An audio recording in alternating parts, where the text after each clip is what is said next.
Welcome to Mythical Phylogeny Adventures. I'm your guide, Jason. Today, I want to go through the world tree, Yggdrasil, and where its great roots have been placed.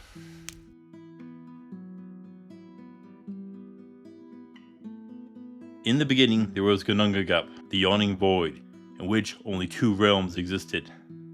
Muspelheim, of flame, and Niflheim, of ice. They would slowly encroach on each other, melting the ice of Niflheim. The fogs and mists would create Ymir, the forest of the giants. It also exposed a cow named Adumla, who fed Ymir and ate salted ice. It was the licking of the ice which exposed Burmi, forest of the Aesir, and grandfather of Odin. He and his children would slay Ymir, and his remains would be used to create the rest of the 9 realms. During such time, a tree sprouted and became Yggdrasil, which linked the 9 realms. While they are separate places, it is possible to cross between them. Yggdrasil is said to be a massive ash tree in Norse mythology. It has 3 roots, each in a different place. The first is in Urdabrunn, a holy wellspring in heaven or Asgard, though some do argue that it is in fact in Midgard, or Earth. There live the Norns, 3 deities named Urd, Skulk, and Verdandi. They dictate the fates of mortals, very similar to the fates in Greek mythology. Amongst their job was to cover the tree in white mud or loam from the wellspring to protect it. The old texts say that the Aesir traveled to Yggdrasil daily to hold court. It is a pure place. The second one is Mimisbrunn, which happens to be in the land of the Jotuns, the ice giants, or Jotunheim. Anyone who drinks from this lake is said to be granted wisdom. It was this lake which Odin traded his eye for a drink from, and he would hang upside down until he was blessed with the knowledge of the runes. A being known as Mimir or Mim guards this wellspring. He will play a bit more later. The last route is in the wellspring, Hvarfgelmir. It is here that the great deer, Ygdrasil, lives, and the waters flow from his antlers into 26 rivers. Now, where is this wellspring? Well, Niflheim, also known as the realm of ice and mist. But there is another denizen of the roots, Nidhogr, a serpentine dragon which gnaws at the roots.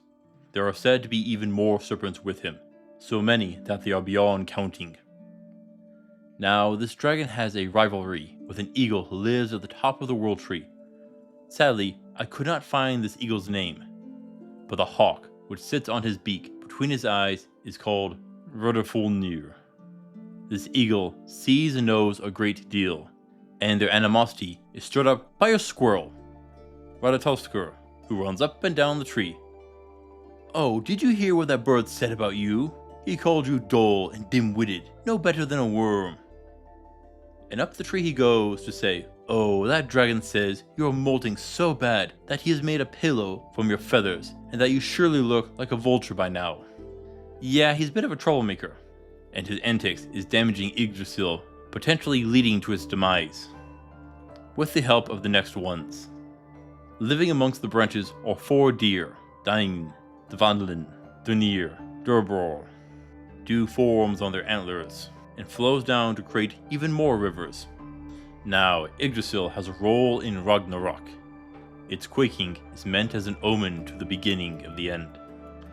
As the world burns, the last 2 humans, Leaf and Leifbisir, will hide in its branches, in a place called Holmim's Holt, or Mimir's Hoarding. There is a bit of confusion on the name though. Yggir was a name that Odin would use while traveling. Yggdrasil has 2 translations, either horse or gallows, so it could mean Odin's horse or the gallows of Odin, which could come from the story I mentioned about Odin at the root in Jotunheim. By now, I'm sure that you understand why the Norns coated the tree in white mud. You have a dragon chewing on the roots, causing rot. Then you got several powerful deer doing the same.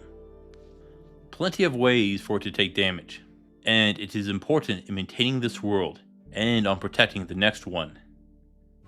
It seems fitting that the Norns have this job. They guide the fates of mortals and their actions and see that the future is cared for. The 3 routes target great factors in the world. One route goes to Asgard, usually, and it represents order. The one in Jotunheim ties back to chaos. And the last one to the primordial realm of cold, which could stand for death or nothing. And each route brings something different. One is holy and a blessing, perfect for cleansing. Another grants wisdom. And the last, death. With what Odin gained for the price of an eye, I would say that it is well worth it. Would you not? In a way, it is similar to the Tree of Knowledge and Forbidden Fruit from Judeo-Christian beliefs. Yet, you need to factor in what else is there. The dew off the buck's antlers is enough to provide for several rivers. Mind you, one of its greatest threats is the dragon bound at its feet, but would probably be better if we didn't have that squirrel running about. Yeah, this one tree is a great force unto itself. Well, it is a depiction of the cosmos itself.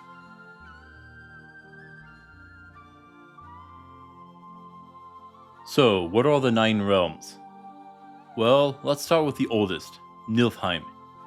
It is a land of ice and snow, bitterly cold, and rarely visited by both gods and mortals. As it heated up, that is what created the fog. Now, sometimes it is mixed with Helheim, which is the underworld, but I'll touch on that one later. Generally, it is said to be more to the north. The other of the oldest is Muspelheim, a place of heat and fire. And of course, it is inhabited by the fiery giants. It is from this region that the sun, moon, and stars would first begin to appear. Generally, it was to the south. And you can use this to predict the other lands tied to Yggdrasil. Those which are warmer are to the south, and the colder ones to the north. Asgard is probably the most well known as the home of the gods. But not all gods, the Aesir. They include the likes of Odin and Thor. In their early days, they were much more aggressive, particularly with people known as the Vanir, as well as with the various giants. Their society becomes one of law and order under Odin, generally peaceful, minus the antics of Loki. It is well fortified. Mind you, one of these walls was made by a giant who got cheated out by a bet, and Loki ended up pregnant with Sleipnir for it. It has Valhalla, home to the honored dead who died in combat. There they will feast and train to battle in Ragnarok. These individuals are called the Einherjar. But not all the dead went there. Some of them went to Folkvangur, tended by Freya. At one end is Himinjorn, home of Heimdall, who guards the Bifrost, a rainbow bridge which links Midgard to Asgard. Now, we do see a similar bridge idea elsewhere in mythology, such as in Philippine mythology. Midgard is our world. Earth. Good old Earth. I'm sure I don't need to explain Earth to you, right? 7 continents, 5 oceans, you know the place. Generally speaking, it's said to be about in the middle of Yggdrasil. So let's move on to Jotunheim, the land of the giants. It's said to be chaotic and uncivilized. Despite that, it is said to be wealthy with gold decorations in their homes of their leaders. There are dozens of myths regarding the interactions between giants and Aesir, such as Loki marrying a goddess off, then having to go rescue her, and cause the Aesir to age. The one where the least is known is Vanaheim, home of the Vanir. While the Aesir were strong in martial prowess, the Vanir were in magic. Their home is a fertile and green place. Now, they are gods, but different than the Aesir. Eventually, there were some marriages with the Aesir, and some gods were pure Vanir, such as Freyr and Freya. Heimdall might have been one too. Alfheim is the land of elves, though sometimes also called Losalfheim, the home of the Light Elves. The Light Elves are said to be as fair as the sun. It was said to be ruled by Freyr. In opposition was Valdalfheim, also called Nidavellir, the land of the Dark Elves, but also called Land of the Dwarves. Now, you may see both names used within the same text at times, which can make it all very confusing. It is said to be just south of Niflheim, and it is a dark underground place, rich in gold. The denizens of this land are said to have skin as black as pitch tar. and is different in appearance than the Light Elves were from the Dark Elves, that their behavior was even more different. Generally, Alfheim and Svartalfheim are viewed to be as different as possible.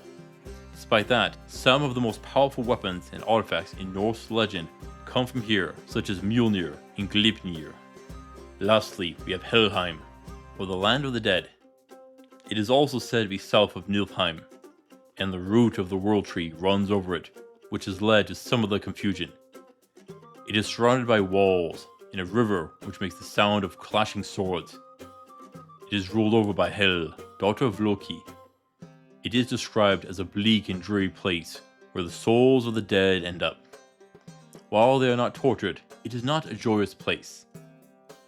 Much of Norse legend comes from interactions between the realms, usually Asgard and Midgard, a fair bit of Jotunheim mixed in.